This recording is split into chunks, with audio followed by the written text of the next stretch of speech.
ठीक है, सबसे पहले आप लिखें Maxwell equation, very very important, डाल दीजिए अपनी कॉपी में। इसके आने की संभावना 80% से 90% होती है।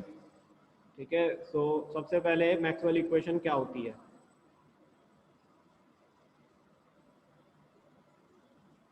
तो ये इक्वेशन 4 होती हैं, दे आर 4 फंडामेंटल इक्वेशंस।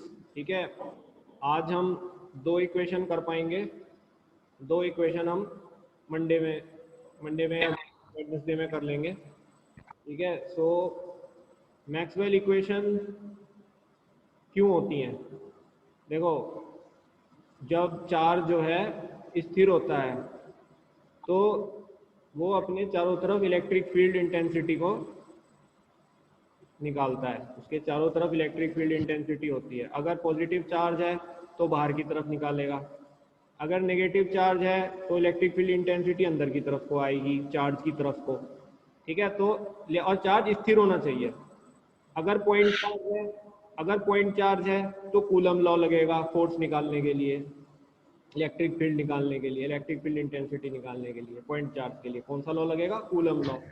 और अगर चार्ज कंटिन्यूअस डिस्ट्रीब्यूटेड है, कंटिन्यूअस डिस्ट्रीब्यूशन में है, जैसे कि किसी शीट के ऊपर, किसी रॉड के ऊपर है, स्फीयर के ऊपर है, ठीक है, तो गॉस लॉ लगता है इलेक्ट्रिक फील्ड इंटेंसिटी निकालने के लिए। ये सब आपने 12th में बेसिक बातें पढ़ी हैं। लेकिन अगर चार्ज मूविंग है, सपोज, ठीक है, चार्ज चल रहा है, तो बेटा मूविंग चार्ज जो है उसके साथ इलेक्ट्रिक फील्ड भी होता है और उसके साथ मैग्नेटिक फील्ड भी होता है। ठीक है, और मूविंग चार्ज को पर यूनिट टाइम करंट कहते हैं। तो इस प्रकार से हम ये कह रहे हैं, आप समझ लीजिए कि कोई चार्ज मूव कर रहा है, तो अगर जितना वो 1 सेकेंड में जितनी क्वांटिटी मूव करेगी चार्ज की, उसको करंट कहेंगे। ठीक, और करंट के फ्लो होने से उसके चारों तरफ एक मैग्नेटिक फील्ड जनरेट हो जाएगा। ठीक है, और जिस डायरेक्शन में चार्ज फ्लो हो रहा है, अगर वो पॉजिटिव है तो उसी डायरेक्शन में इलेक्ट्रिक फील्ड लगेगा। ये भी बेसिक बात है जो आपको मैं 12वीं से ही बता रहा हूँ। तो आप एक बात समझ रहे हैं कि इन 4 क्वांटिटियों में परस्पर लिंक है, जिसका ये तात्पर्य है कि चार्ज से में करंट, करंट से मैग्नेटिक फील्ड, मैग्नेटिक फील्ड से इलेक्ट्रिक फील्ड, इलेक्ट्रिक फील्ड से चार्ज स्टेशनरी।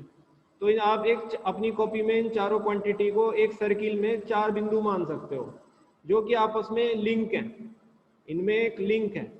ठीक है, charge, current, electric field, magnetic field, ये चारों क्वांटिटी में आपस में लिंक है। और इसका बेस्ट एग्जांपल मैंने अभी आपको दिया कि अगर चार्ज चल रहा है तो चलते हुए पर यूनिट टाइम करंट है, तो करंट की वजह से मैग्नेटिक फील्ड जनरेट होगा, और जिस डायरेक्शन में वो चल रहा है उस डायरेक्शन में इलेक्ट्रिक फील्ड भी होगा। तो इसका मतलब चारों क्वांटिटी आ रही है, तो इसका मतलब इन चारों क्वांटिटियों में संबंध है। तो जो समीकरणें इन चारों क्वांटिटियों में संबंध को स्थापित करती हैं उसको मैक्सवेल की इक्वेशन कहते हैं। ठीक है, उसको हम मैक्सवेल की इक्वेशन कहते हैं। राइट, तो आप इसकी डेफिनेशन लिख लो। Maxwell equation, the 4 fundamental equations which describes the interaction between stationary charge and its associated electric field, comma, moving charge या current and its associated magnetic field and electric field are called as Maxwell equation। इसका मतलब है कि मैंने 2 cases लिए हैं।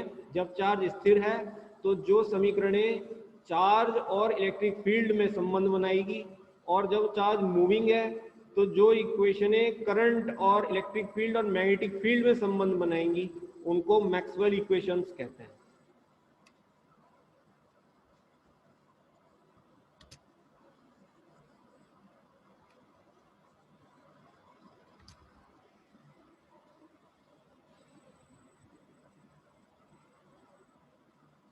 Clear हुआ? अगर मैक्सवेल इक्वेशन शॉर्ट में आएगा लिखने को, ठीक है, तो मैक्सवेल इक्वेशन क्या करती हैं, मैक्सवेल की इक्वेशन जो है वो रिलेशनशिप बनाती है, किसमें, स्टेशनरी चार्ज और इलेक्ट्रिक फील्ड में, जब चार्ज स्थिर है।